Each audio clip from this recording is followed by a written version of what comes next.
ଈଶ୍ୱରଙ୍କୁ ଧନ୍ୟବାଦ ଦିଏ। ପୁଣି ବସିଥିବା ମୋର ପ୍ରିୟ ପ୍ରଭୁଙ୍କର ଦାସ ଦାସୀ ପ୍ରତ୍ୟେକ ମୋର ଖ୍ରୀଷ୍ଟ ପ୍ରେମରେ ପ୍ରେଜ ଦ ଲର୍ଡ। ଆମେ ବାକ୍ୟ ଆଡ଼କୁ ଯିବା। ଆପଣମାନଙ୍କ ପାଇଁ 18ଟି ବିଷୟ ପ୍ରସ୍ତୁତ ହୋଇଅଛି। ଯଦି ଆପଣମାନେ ବସିବେ ତାହେଲେ ଗୁରୁତ୍ୱପୂର୍ଣ୍ଣ ବିଷୟ ଆପଣମାନଙ୍କ ସମ୍ମୁଖରେ ମୁଁ ରଖିବା ପାଇଁ ଚାହେଁ। ଯଦି ଆପଣମାନେ ଶୁଣିବାକୁ ଚାହୁଁଛନ୍ତି ତାହେଲେ ଆପଣମାନେ ମନୋଯୋଗ ହୁଅନ୍ତୁ। ପ୍ରଭୁ ଆପଣମାନଙ୍କୁ ଆଶୀର୍ବାଦ କରିବେ। ମୋର ବିଷୟ ହେଉଛି ଜଣେ ପ୍ରକୃତ ଖ୍ରୀଷ୍ଟିଆନ କାହାକୁ କୁହାଯିବା ଆବଶ୍ୟକ। ଜଣେ ପ୍ରକୃତ ଖ୍ରୀଷ୍ଟିଆନ କାହାକୁ କୁହାଯିବ?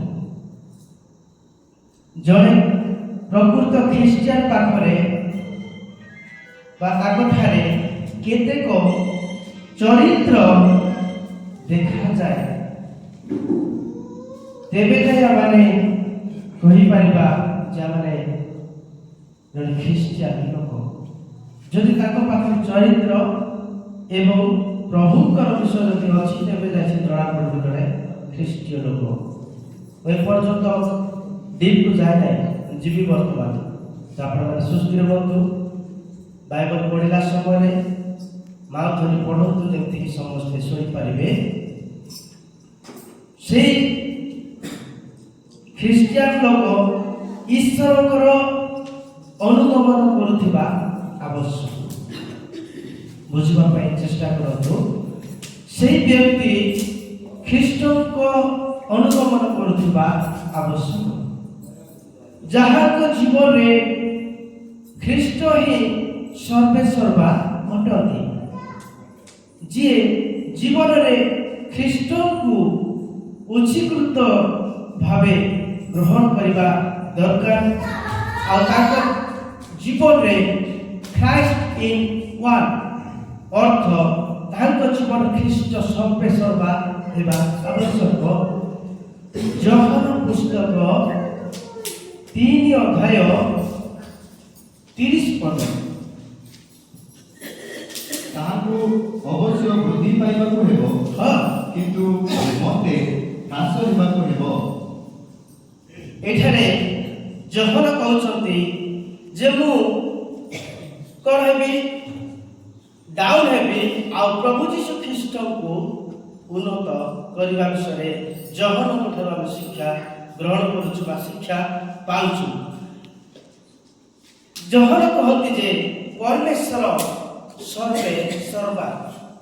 ଆଉ ସେ ଯେତେବେଳେ ଜଳରେ ବାପ୍ତିସ୍ମ ଦେଉଥିଲେ ସେ ସମୟରେ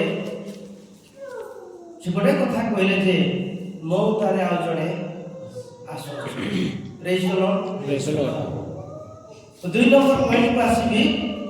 ଯିଏ ନୂତନ ଜନ୍ମ ଖ୍ରୀଷ୍ଟଙ୍କ ଠାରେ ନିଏ ସେ ହେଉଛନ୍ତି ଜଣେ ଖ୍ରୀଷ୍ଟିଆନ ଜୀବନର ବ୍ୟକ୍ତି। ପ୍ରଥମ ଜନ 3:5 ପଢ଼ନ୍ତୁ। ସେମାନେ ଜାଣି ଜାଣି ଭୁଲି ଯାଆନ୍ତି ଯେ ପୁରା କାଳରେ ଆକାଶମଣ୍ଡଳ ଓ ଈଶ୍ୱରଙ୍କ ବାକ୍ୟ ଦ୍ୱାରା ଜଳରୁ ନିର୍ଗତ ଓ ଜଳରେ ଅବସ୍ଥିତ ପୃଥିବୀ ଥିଲା। ପ୍ରଥମ ଜନ 3:5 ଆଉ ତୁମେମାନେ ଜାଣ ଯେ ସେ ପାପ ବହି ନେଇଯିବା ପାଇଁ ପ୍ରକାଶିତ ହେଲେ, ଆଉ ତାହାଙ୍କଠାରେ ପାପ ନାହିଁ। ଆଉ ସେ ପାପ ବହିବା ପାଇଁ ପ୍ରକାଶିତ ହେଲେ, ଆଉ ପାପକୁ ବହି ନେଇଯିବା ପାଇଁ କ'ଣ ହେଲେ ସେ ପ୍ରକାଶିତ ହେଲେ। ମୋର ପ୍ରିୟ ପ୍ରଭୁଙ୍କ ଦାସ ଦାସୀ ଶୁଣନ୍ତୁ, ଆପଣମାନେ ବୁଝିପାରିବେ। ଇମ୍ପୋର୍ଟାଣ୍ଟ ପଏଣ୍ଟ ଆମମାନଙ୍କର ଖ୍ରୀଷ୍ଟିଆନ ଜୀବନ ନିହାତି ରହିବା ଆବଶ୍ୟକ। ଯିଏ ଜୀବନରେ ବା ବାସ୍ତବରେ ଖ୍ରୀଷ୍ଟଙ୍କୁ ଗ୍ରହଣ କରେ ତାଙ୍କ ଜୀବନରେ ଏସବୁ ବିଷୟ ରହିବା ଦରକାର। ମୁଁ ଆପଣମାନଙ୍କ ପାଖକୁ ପୁନର୍ବାର ଯିବି। 3 ନମ୍ବର ପଏଣ୍ଟ, ଯିଏ ନିଜର ଜୀବନରେ ଖ୍ରୀଷ୍ଟଙ୍କୁ ସ୍ୱୀକାର କରିବ, ବିଶ୍ୱାସ କରି ପରିତ୍ରାଣ ମୁକ୍ତ ବା ଉଦ୍ଧାର ଗ୍ରହଣ କରିବ, ସେ ପ୍ରଭୁଙ୍କର ଲୋକ ବୋଲି ଜଣାପଡ଼ିବ। କ'ଣ ଜଣାପଡ଼ିବ? ପ୍ରକୃତରେ ସିଏ ବିଶ୍ୱାସ କରିବାକୁ ପଡ଼ିବ, ଖ୍ରୀଷ୍ଟଙ୍କୁ ହୃଦୟ ସ୍ୱୀକାର କରିବାକୁ ପଡ଼ିବ, ତେବେ ଯାଏ ସେ ପରିତ୍ରାଣ ପ୍ରାପ୍ତ ହୋଇଅଛି। ହାଲେଲୁୟା। ରୋମିଓ ପୁସ୍ତକ 9 କ୍ଷମା କରନ୍ତୁ 10 ଅଧ୍ୟାୟ 9 ଏବଂ 10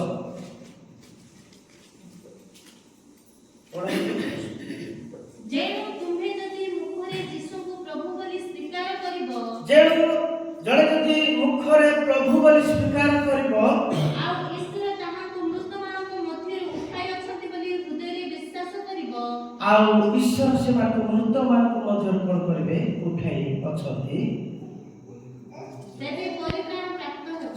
ତେବେ ଯାଇ ସେ ବ୍ୟକ୍ତି ପରିତ୍ରାଣ ପ୍ରାପ୍ତ ହେବ।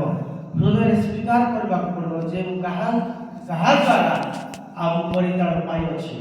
ମୁଁ ଜଗତର ଲୋକମାନଙ୍କ ଦ୍ୱାରା ପାଇନାହିଁ, ମୁଁ କାହା ଦ୍ୱାରା ପରିତ୍ରାଣ ପାଇଛି ଆଉ କେଉଁ ମାଧ୍ୟମରେ ପାଇଛି ମୋତେ ଜାଣିବାକୁ ହେବ।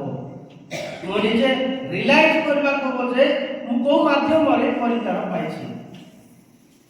ମୁଁ ପରିତ୍ରାଣ କ'ଣ ଜାଣିନଥିଲି, ମୁଁ ପ୍ରଭୁଙ୍କୁ ଜାଣିନଥିଲି। ମୋତେ ଏଠିକାର ଲୋକମାନେ ମୋତେ ପରିତ୍ରାଣ ବିଷୟରେ କହିନାହାନ୍ତି, କିନ୍ତୁ ମୋତେ ଜଣେ ପ୍ରେମ କରୁଥିଲେ, ତାହାଙ୍କ ଦ୍ୱାରା ଆଜି ମୁଁ ପରିତ୍ରାଣ ପାଇଲି ଆଉ ଅନୁଗ୍ରହର ଦ୍ୱାରକୁ ମୁଁ ଆସିପାରିଲି। ହାଲେଲୁୟା।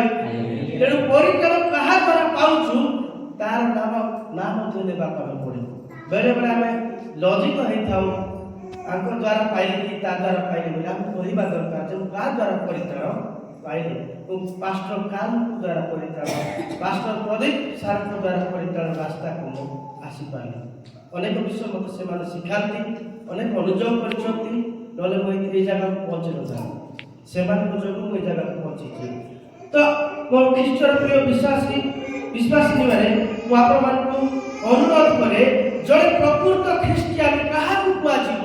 ତା ପାଖରେ ଯଦି ଚରିତ୍ର ନାହିଁ, ତା ପାଖରେ ଯଦି ଈଶ୍ୱରଙ୍କର କାର୍ଯ୍ୟ ନାହିଁ, ତାକୁ କେମିତି ଆମେ ଈଶ୍ୱରଙ୍କ ଲୋକ ବୋଲି ଚିହ୍ନଟ କରିବା? 4 ନମ୍ବର ପଏଣ୍ଟ ହେଉଛି ଯିଏ ନିଜର ଜୀବନକୁ ଖ୍ରୀଷ୍ଟଙ୍କ ଠାରେ ସମର୍ପଣ କରେ ସେଇ ବ୍ୟକ୍ତି ହେଉଛି ଈଶ୍ୱରଙ୍କର ଜଣେ ଲୋକ। ପ୍ରେଜ୍ ଦ ଲର୍ଡ। ପ୍ରେରିତ ପୁସ୍ତକ 21:13 ପଦରେ ପଢ଼ନ୍ତୁ।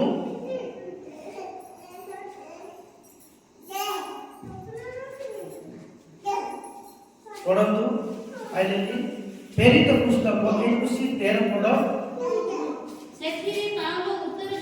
ସେଥିରେ ପାଉଲ ଉତ୍ତର ଦେଲେ ତୁମ୍ଭେମାନେ କ୍ରନ୍ଦନ କରି ଓ ମୋହର ହୃଦୟକୁ ବିଦୀର୍ଣ୍ଣ କରି ହଁ। କ'ଣ କରୁଅଛ? ହଁ। କାରଣ ମୁଁ ପ୍ରଭୁ ଯୀଶୁଙ୍କ ନାମ ନିମନ୍ତେ ଜେରୁସାଲେମରେ କେବଳ ବନ୍ଧା ହେବାକୁ ପ୍ରସ୍ତୁତ, ହଁ। ତାହା ନୁହେଁ ମାତ୍ର ମରିବାକୁ ସୁଦ୍ଧା ପ୍ରସ୍ତୁତ ଅଛି। ଏଠାରେ କିଏ କହୁଛନ୍ତି ମୁଁ ମରିବା ପାଇଁ ପ୍ରସ୍ତୁତ ବୋଲି? ପ୍ରେରିତ ପାଉଲ, ମୋର ପ୍ରିୟ ପ୍ରଭୁଙ୍କ ଦାସଦାସୀ, ପ୍ରଭୁ ଯୀଶୁ ଖ୍ରୀଷ୍ଟଙ୍କ ସମ୍ମୁଖରେ ବା ପିତାଙ୍କ ସମ୍ମୁଖରେ ମୁଁ ମରିବା ପାଇଁ ପ୍ରସ୍ତୁତ ବୋଲି କହୁଛନ୍ତି। ଏମିତି କିଏ ଜଣେ ଅଛି ଯେ ମୁଁ ମରିବା ପାଇଁ ପ୍ରସ୍ତୁତ ଅଛି ବୋଲି କହିପାରିବେ? କିଏ ଅଛନ୍ତି? କେହି ମଧ୍ୟ ନାହାନ୍ତି। ସମସ୍ତେ ନିଜ ନିଜର ଜୀବନକୁ ବଞ୍ଚେଇବା ପାଇଁ ଚେଷ୍ଟା କରୁଛନ୍ତି, କିନ୍ତୁ ପ୍ରଭୁଙ୍କ ପାଇଁ ଜୀବନ ଦେବା ପାଇଁ କେହି ନାହାନ୍ତି। ହାଲେଲୁୟା। ପ୍ରେଜ୍ ଦ ଲର୍ଡ। 20 ଅଧ୍ୟାୟ 24 ପଦ ପଢ଼ନ୍ତୁ ସେଇ ପ୍ରେରିତ ପୁସ୍ତକ। କିନ୍ତୁ ମୁଁ ଯେପରି ମୋର ନିରୂପିତ ପଥର ଶେଷ ପର୍ଯ୍ୟନ୍ତ କହିପାରେ ଆଉ ଈଶ୍ୱରଙ୍କ ଅନୁଗ୍ରହର ସୁସମାଚାର ପକ୍ଷରେ ସାକ୍ଷ୍ୟ ଦେବା ନିମନ୍ତେ ଯେଉଁ ସେବାର କାର୍ଯ୍ୟ ପ୍ରଭୁ ଯୀଶୁଙ୍କ ଠାରୁ ପାଇଅଛି ତାହା ସମ୍ପୂର୍ଣ୍ଣ କରିପାରେ, ସେଥିପାଇଁ ମୁଁ ଆପଣା ପ୍ରାଣକୁ ପ୍ରିୟଗାନ ନ କରି ତାହା ନଗଣ୍ୟ ମନେ କରୁଅଛି। ତେଣୁ ମୁଁ ଯେମିତିକି କ'ଣ ପାଇପାରିବି? ପରିତ୍ରାଣ ପାଇପାରିବି। ଆଉ କ'ଣ କରିପାରିବି? ଏଥିପାଇଁ ସେ ନିଜକୁ କ'ଣ କରୁଛନ୍ତି? ସେଠି ଅସ୍ୱୀକାର କରୁଛନ୍ତି। ପ୍ରଭୁ ଯୀଶୁ ଖ୍ରୀଷ୍ଟଙ୍କୁ ସେ ଉର୍ଦ୍ଧ୍ୱ ସ୍ଥାନ ଦେବା ପାଇଁ ଚାହୁଁଛନ୍ତି। ଯେତେବେଳେ ସେ ନିଜକୁ ସେଠାରେ କ'ଣ କରୁଛନ୍ତି? ପତନ କରୁଛନ୍ତି ବା ନିଜକୁ ତଳେ ପକାଉଛନ୍ତି ଆଉ ଖ୍ରୀଷ୍ଟଙ୍କୁ ସେ ଉପରକୁ ଉଠାଉଛନ୍ତି। ହାଲେଲୁୟା। ଆପଣମାନେ ଯିରିମିୟ 20 ଅଧ୍ୟାୟ 9 ପଦ ପଢ଼ନ୍ତୁ। ଆପଣମାନଙ୍କ ପାଇଁ ଅତି ବେଷ୍ଟ ଭଲ ପଦ जड़े ख्रिस्टियन लाइफ रे आ ख्रिस्टियन जीवन रे पढ़ंतु पुणी मु ताहाको विषय कहिबि नाही हां कियबा ताहाको नामरे आ कथा कहिबि नाही हां जेबे मु एहा कहे तेबे मोर अस्थि मध्यरे रुद्ध दाहकारी अग्नि मो हृदय छिला परि हुए आ मु ताहा संभारी रखिबारे क्लांत होई नीरव होई न पारे हां ठीक स्थित को पॉइंट थी एबे पढौं आपण माने जेरिमिया पुस्तक टिके उच्च स्वर करी पढौं सेही पदर भी पढौं पुणी मु ताहाको विषय कहिबि नाही कियबा ताहाको नामरे आ कथा कहिबि नाही जेबे मु एहा कहे तेबे मोर अस्थि मध्यरे रुद्ध दाहकारी अग्नि मो हृदय थिला परि हुए आ मु ताहा संभारी रखिबारे क्लांत होई नीरव होई न पारे से जेहेतु प्रभु को से ग्रहण करी अछंती ताहाको अंतर मध्यरे प्रभु यीशु ख्रिस्टनकर वाक्य कोन करू अछि रही अछि सेति पई से चुपचाप के रही पारंती नै आ ताकू दाहा देला भया लागिबो बोली से जीवित पुस्तक आमे देखुछु जदि से कहिबे नाही ताकू ताले आ निजको कष्ट लागुची जे न कहि पाले मते कष्ट लागुची बोली से कहउछ तेणु कर से कहला पई बाध्य जहाँ हम ईश्वर ठार पाइछु केबे मते ताको रोकिबा नाही जदि हम रखि देउछु ताले ईश्वर को हमें कोन करूछु बोध कर देउछु हमन जीवन रे आसबा पई हमें देउनु तेणु प्रभु को प्रिय दासदासी वाक्य को प्रचार करबा को बाध्यता मूलक जदि हमें ईश्वर वाक्य हमें जदि प्रचार करनु ईश्वर वाक्य जदि हमें किछि कहूनु बा तांकर उद्देश्य हम किछि कहा कहूनु ताहले ता भूल अटे जड़े ख्रिस्टियन पाए केवल से नाम मात्र के ख्रिस्टियन कोनसे विषय ताको जीवन रे नाही 5 नंबर पॉइंट को आपण मान प्रयोजन पाई जाय जे निजर पुरातन पापर स्वभाव को क्रूस रे बा क्रूस निकट रे समर्पण करे से होचति प्रभु जड़े ख्रिस्टियन बा प्रभु को लोक केतबे करे से पापर स्वभाव को जेतबे प्राणकर्ता रूपे प्रभु यीशु ख्रिस्ट को से ग्रहण कले से समय से कोन करबा दरकार मु जो प्रकार पुरातन रे पाप करूथिली मु जो प्रकार व्यवहार होथिली से जिंस को कोन करबा दरकार से जेतबे से ग्रहण करछन प्रभु को मुखर स्वीकार करछबी से समय पापर स्वभाव को से छाड़बा पड़बो नले कोन ताको जीवन रे पापर स्वभाव ही रहिथिबो जने ख्रिस्टियन प्रकृत ख्रिस्टियन कहा कुआ जाय मु आपण से उपदेश आपण को कहूची रोमियो आ 6:1 पद में पढंतु गालात्य 2:20 पद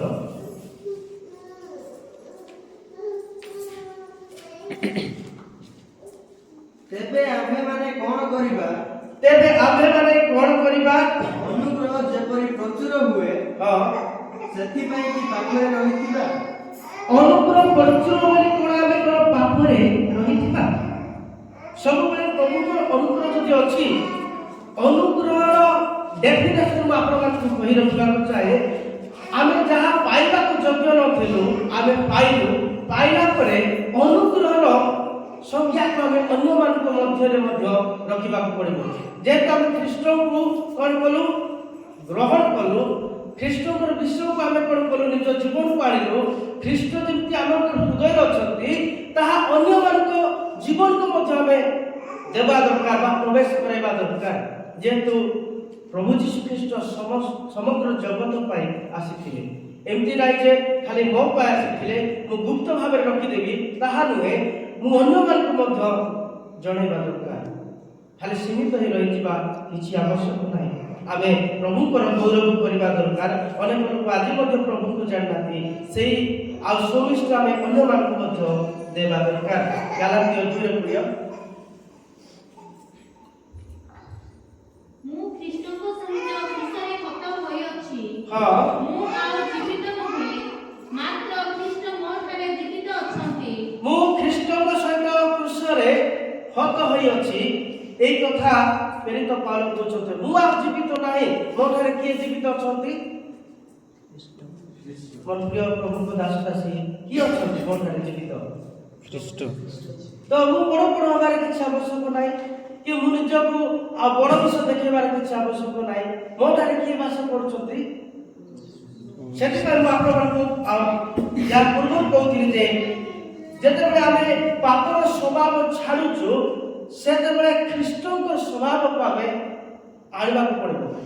ତେବେ ଯାଇ ଆମଙ୍କର ଜଣେ ପ୍ରକୃତ ଖ୍ରୀଷ୍ଟିଆନ ବୋଲି ବାସ୍ତବରେ ଜଣା ପଡ଼ିବ। ଯଦି ଆମେ ପ୍ରକୃତରେ ଆମର ଖ୍ରୀଷ୍ଟିଆନ ଲୋକ ଆଉ ଖ୍ରୀଷ୍ଟଙ୍କର ଆଚରଣ ଯଦି କରୁନୁ ତାହେଲେ ଖ୍ରୀଷ୍ଟ ଆମମାନଙ୍କ ପାଖରେ ନାହାନ୍ତି। କେମିତି ହେବା ଦରକାର? ଆମଙ୍କର ଆଚରଣ ବ୍ୟବହାର ଆଚାର କେମିତି ହେବା ଦରକାର? ଆମଙ୍କର ଚାଲଚଳଣି ସବୁ ଅଲଗା ପ୍ରକାର ହେବା ଦରକାର। ପୂର୍ବରେ ମୁଁ ଖରାପ କଥା କହୁଥିଲି, ପୂର୍ବରେ ମୁଁ ରାଗି ଯାଉଥିଲି, ପୂର୍ବରେ ମୁଁ ଟିକେ ଝଗଡ଼ା କରୁଥିଲି, ତାହା ସବୁ ଯେତେବେଳେ ଆମେ ବାପ୍ତିସ୍ମ ନେଇଗଲୁ, ଯେତେବେଳେ ପ୍ରଭୁଙ୍କ ନିକଟରେ ସମର୍ପିତ ହେଲୁ, ସେ ସମୟରେ ସେଇ ସବୁକୁ କ'ଣ କରାଗଲା? ଦୂର କରାଗଲା। ମୋର ପ୍ରିୟ ପ୍ରଭୁ ରାସ୍ତାରେ ତାପରେ କ'ଣ ହେଲା? ସେ ନୂତନ ଜନ୍ମ ନେଲେ ଆଉ ନୂତନ ଭାବରେ ସେ କ'ଣ କରିବେ? କାର୍ଯ୍ୟ କରିବେ।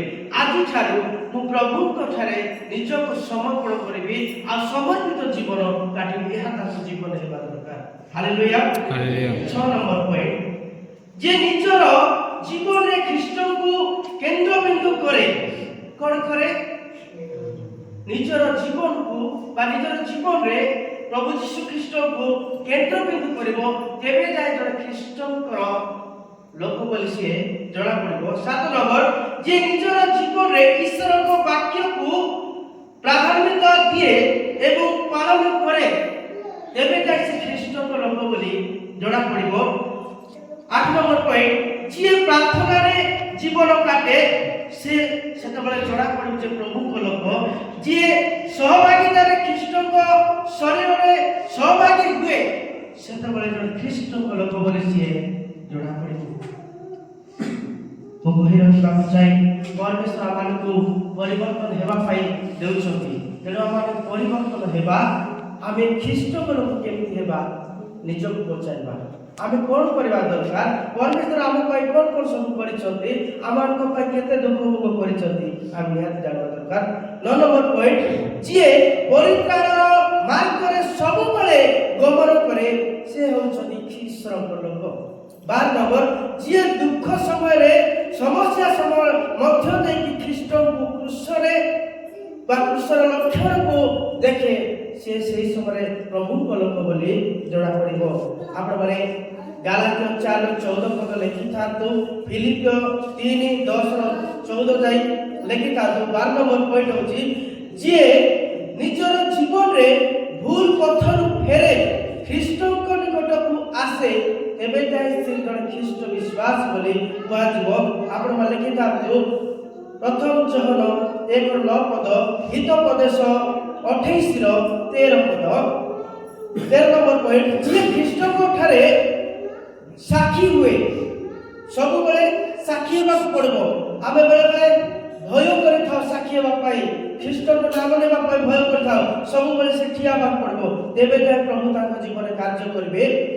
ସେଇ ପ୍ରେରିତ ପୁସ୍ତକ 5:29-32 ଯାଏ ଅନେକ ପଦ ପର୍ବ ଅଛି, ମୁଁ ଦେବି ନାହିଁ। 14 ନମ୍ବର ପଏଣ୍ଟ, ଯିଏ ନିଜର ଜୀବନକୁ ଖ୍ରୀଷ୍ଟଙ୍କ ଠାରେ ଶୃଙ୍ଖଳିତ ରଖେ, ତେବେ ଯାଇ ସେ ପ୍ରଭୁଙ୍କର ଲୋକ ବୋଲି ଜଣା ପଡ଼ିବ। ଆପଣ ଲେଖିଥାନ୍ତୁ। 15 ନମ୍ବର ବିଷୟ ହେଉଛି, ଯିଏ ନିଜେ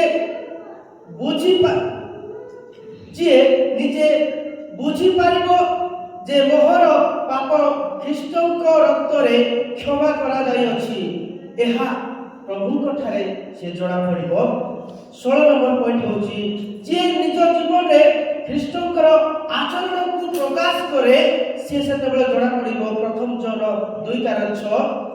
17 ନମ୍ବର ପଏଣ୍ଟ ହେଉଛି, ଜଣେ ଖ୍ରୀଷ୍ଟିଆନ ବିଶ୍ୱାସରେ ଦୃଢ଼ୀଭୂତ ହେବା ଆବଶ୍ୟକ। 18 ନମ୍ବର ପଏଣ୍ଟ ହେଉଛି, ଯିଏ ଭାତୃ ପ୍ରେମ ରଖେ ସିଏ ହେଉଛି ପରମେଶ୍ୱରଙ୍କ ଜଣେ ଦାସ ଆଉ ଖ୍ରୀଷ୍ଟଙ୍କ ଲୋକ ବୋଲି ଜଣା ପଡ଼ିବ। ପ୍ରଥମ ପିତର 1:4-7 ପଦ, ପ୍ରଥମ ଥେସଲୋନିକ୍ୟ 3:12-13-8-10 ପଦ। ପ୍ରଭୁ এই ବାକ୍ୟ ଦ୍ୱାରା ସମସ୍ତଙ୍କୁ ପ୍ରକାଶ କରୁ। ଆମେନ୍।